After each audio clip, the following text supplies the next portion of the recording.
मला असं वाटतं हाचा विचार मराठी माणसांनी करायला पाहिजे की निवडणुकीत जेव्हा तुम्ही मतदान करताना त्यावेळेला तुमच्या पाठीशी सदैव कोण उभं असतं तुमच्या संकटाच्या काळात त्याचा विचार मतदान केलं पाहिजे.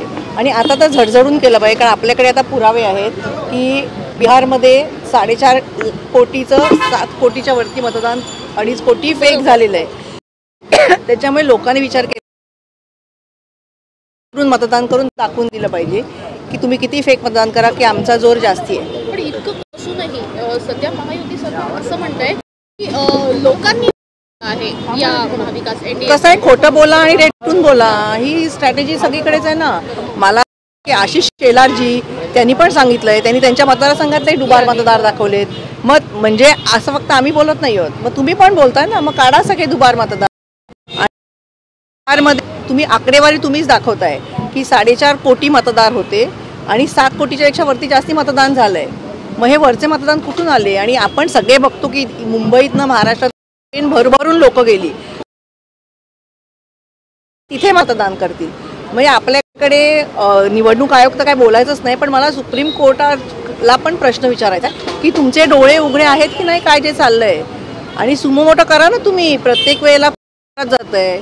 आता शिवसेना आणि राष्ट्रवादीची केस किती दिवस चालली आहे? 3 वर्ष तुम्ही पक्षाची केस लढताय आणि सुप्रीम कोर्ट एवढं बिझी आहे की त्यांना वेळच देत नाही. त्याच्यामुळे कोणाला बोलायचं हा लोकशाही धोक्यात आहे असं वारंवार म्हटलं जातं. तर अशा पेंडिंग केसेसमुळे पण या पद्धतीच्या गोष्टी होतात असं वाटतं. पण चुकीचंच आहे ना हे. एखाद्या माणसाचा पक्ष आहे तो तुम्ही पक्षच बळकावून घेताय आणि तुम्हाला व्हॉइसच नाही कुठे. मग तुम्ही कोणाकडे न्याय मागणार? आपण न्यायदेवतेकडे बघतो आणि न्यायदेवता जर ह्या एवढ्या इम्पॉर्टंट केसमध्ये जर एवढी बिझी असेल की आता जर जानेवारीची डेट लागली मी तोपर्यंत इलेक्शन होऊन जातील, मग काय फरक पडतो अजून 3 वर्ष? याला काहीच अर्थ उरत नाही ना. एकीकडे आणि माझं असं म्हणणं आहे की तुम्हाला खात्री आहे ना की तुम्ही भरपूर काम केलंय, तुम्ही निवडून येणार आहात, मग या ना सरळ मैदानात आणि लढा ना. हे असं चोरी छुपे कशाला करताय? न्यायालयीन कचाट्यामध्ये असलेल्या कबूतरखानाचं पोस्टर ताडपत्री काढली तर गुन्हा दाखल नाही. 1700-1800 कोटीची लँड डील झाली, त्याच्याबद्दल 0 केस आहे. म्हणजे आपण साधा मराठी माणसाने आता ह्यांनी पण रजिस्ट्रेशन केलं असेल त्याचे पैसे येतात. तुम्ही एखादी आईने मुलाला गिफ्ट डीड केली तर ती फ्री आहे सांगतात, त्याच्यावरती GST लावतात. म्हणजे गव्हर्नमेंट सगळीकडनं साध्या माणसांना ओळखतंय. आणि 1800 कोटीची लँड डील 0 रजिस्ट्रेशन फीवरती होते आणि आता म्हणतात झालंच नाही. मग रजिस्ट्रेशन कसं झालं? डीलच झालं नाही तर रजिस्ट्रेशन कसलं झालं? आणि त्याच्यावरती 0 केस लागते.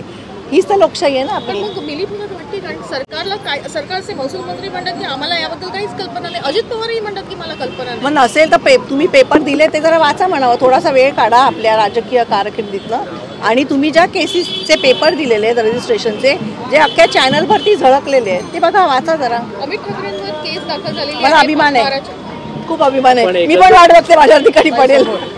पण एकंदर पाहिलं गेलं तर आता नवी मुंबईला ज्या काही गोष्टी घडल्या एवढ्या दिवसापासून तर माती साचली होती. माती होती बाई. मी पण काल व्हिडिओ बघितला, मातीने माखलेला होता.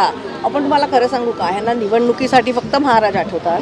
जसं परवा साहेब बोलले की शिवाजी महाराजांच्या किल्ल्यांवरती तुम्ही नमो सेंटर उघड. तिथे ऑलरेडी महाराष्ट्र सरकारची टुरिझम सेंटर्स आहेत जी ती तुम्ही रिफर्बिश करा. आणि तिथे छत्रपतींच्या पेक्षा मोठी कोणाची नावं आहेत का? तर तसं तरी सांगा की त्यांच्यापेक्षा आम्ही मोठे आहोत, आम्ही आमची नावं दे. किल्ल्यांना हायजॅक होऊ देणार नाही. हो, काही करते आम्ही होऊ देणार. त्याच नवी मुंबईमध्ये गेल्या अनेक दिवसामध्ये मुख्यमंत्री असतील त्यांच्या देखील स्वतः पंतप्रधान देखील त्या ठिकाणी येऊन गेले. परंतु आपण आता विचार करायचा की त्यांच्या दृष्टीने महाराष्ट्रातले महाराज किती महत्वाचे, छत्रपती शिवाजी महाराजांना किती महत्व आहे हे आपल्याला ह्याच्यातनं कळतं ना. ते येऊन गेले पण इनॉग्रेशन करायला त्यांना वेळ नाही. हे आपण समजून घेतलं पाहिजे.